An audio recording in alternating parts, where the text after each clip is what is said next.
I'm Kristin Miller. I'm a breast cancer survivor.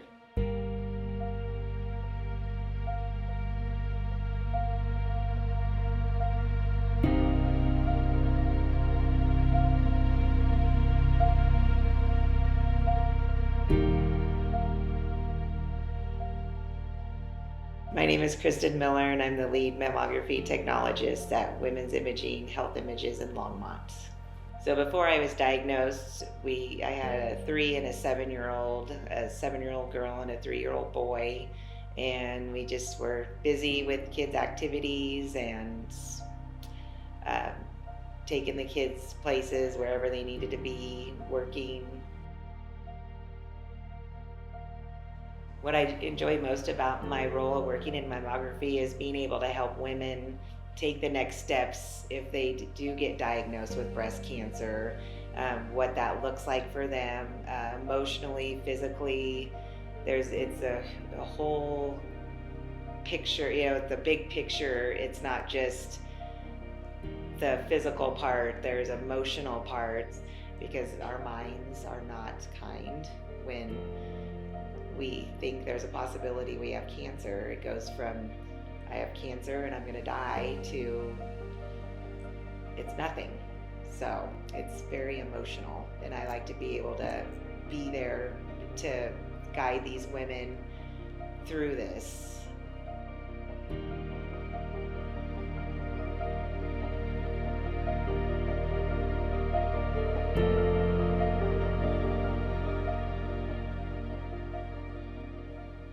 So I had gone to my doctor because I did feel a lump, and then I was referred on for a mammo and an ultrasound.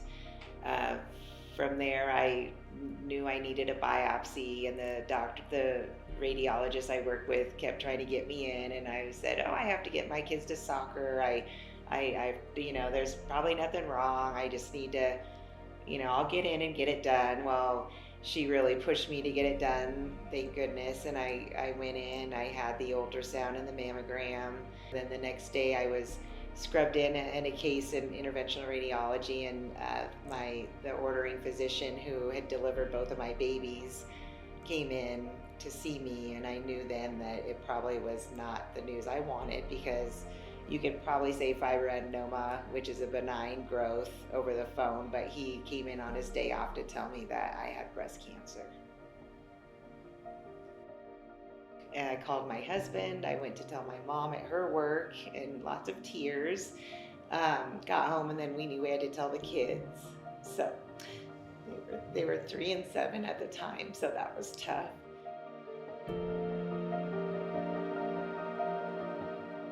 And then we started the process of what my treatment would be, which I decided that I wanted to have bilateral mastectomies. And from there, after the surgery, is then they tell you, what stage you are, if you need chemotherapy, radiation. The keys to staying positive and strong for me were to remind myself who I was doing this for, is for my kids and my husband, so I could see them graduate high school and get married, and just be there for my family. And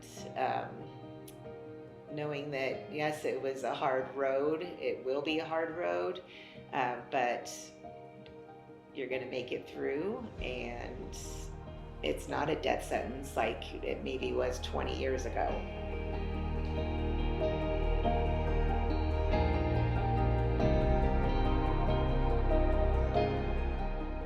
What we do in the center is that we remind the women that they'll come in tears, where we have to be counselors for women. They come in tears, they're afraid they have breast cancer.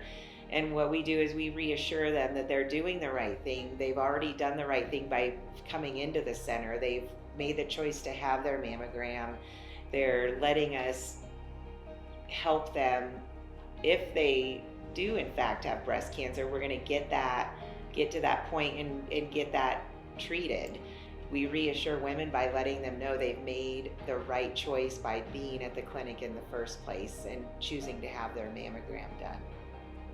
The day I consider I was cancer free was the day I had surgery, when they removed both of my breasts and took that lymph node to know that all the cancer was out. The doctor said she could feel the little tumor in the tissue, and that's my cancer free day, October 10th of 2013. That's the day I celebrate. So I feel like I live more than I've lived in my whole life in these last 10 plus years. We vacation more. I don't sweat the small stuff.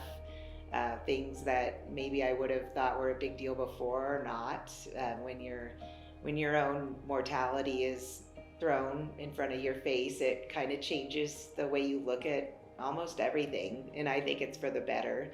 I wouldn't have chosen to have breast cancer, but it was given to me for some reason, and it's made me a lot stronger of a person and happier as a knowing that I'm alive.